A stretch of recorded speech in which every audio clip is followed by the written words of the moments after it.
Preparations for a drive-by visit are afoot outside the Witbank home of the late Minister in the Presidency, Jackson Mthembu. Mthembu lost his battle to COVID-19 yesterday at the age of 62. Now, his colleagues from departments which Mthembu managed will be paying their condolences from across the street in line with the coronavirus regulations.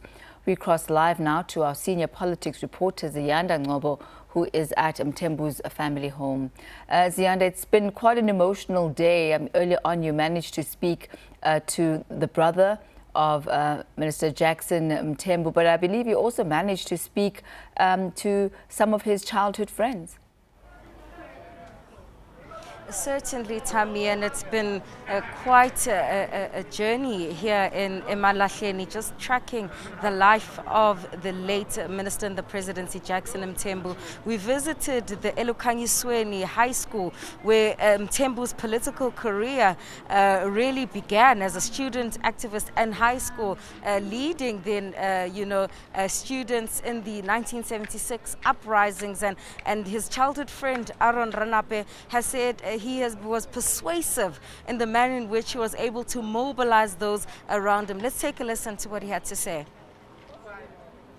Mthembu, together with Father Chihuahua from the Roman Catholic Church, they came to school and they told the kids about the importance of education. It was very unfortunate because some of the guys did not understand Mthembu's philosophy. They thought Mthembu is a sellout, and he was held in detention for about 3 hours together with Peter Mnisi. And then by that time we intervened and Mthembu was released. And Mthembu was subsequently arrested, and he went, the trial was held in Bethel, but he was later on released. But he never stopped coming to Elukanyisweni, giving the kids the lectures, and that's Jackson Mthembu. Ziyanda Ngcobo, our senior politics reporter out in Witbank, they're paying a tribute to Minister Jackson Mthembu. Ziyanda, you also had the opportunity to speak to the African National Congress in Emalahleni. What did they have to say in remembrance of Babu Mthembu? Well, Tammy, it's very interesting that we are in Mpumalanga, a province that has also had some tumultuous politics in the recent times. And in fact, the person that we interviewed is the acting secretary of the ANC in Mpumalanga. That's Lindiwe Nchali.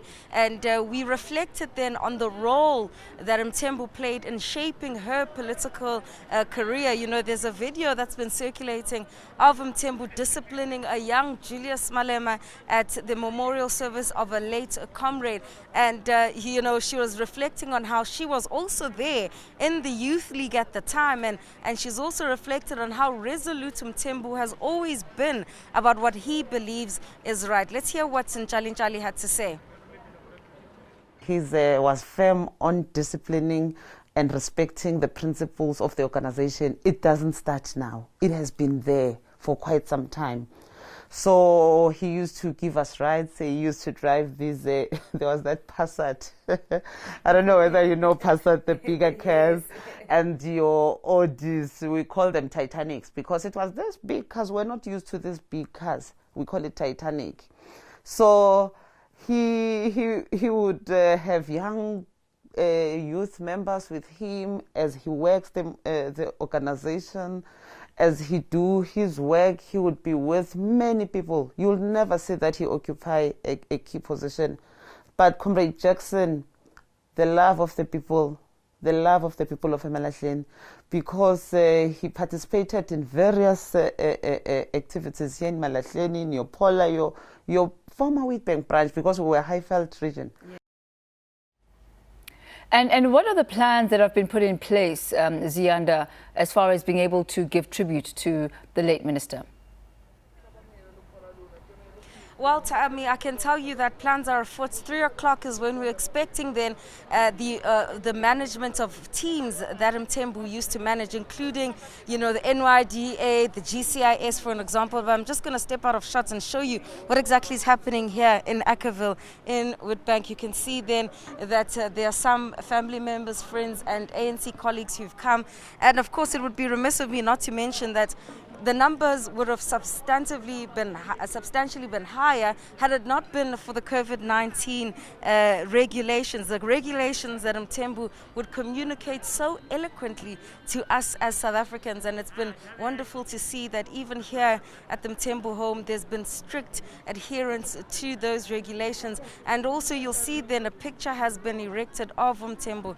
What a sad sight it is, Tammy. It's starting to hit home that Umvelase is truly gone, and of course that picture memorializing Mthembu wearing an ANC golf shirt, flowers and a candle ahead of that drive-by visit by these colleagues in the Presidency, NYDA and other teams that Mthembu managed. It's certainly been somber. I know we all often say it's a somber mood, but it truly is somber here in Ackerville in preparation for that drive-by visit. And we're expecting more of such visits, Tammy, to take place during the course of the coming days. And we understand that Mthembu is likely to be buried on Sunday, but those details are yet to be communicated officially by the government.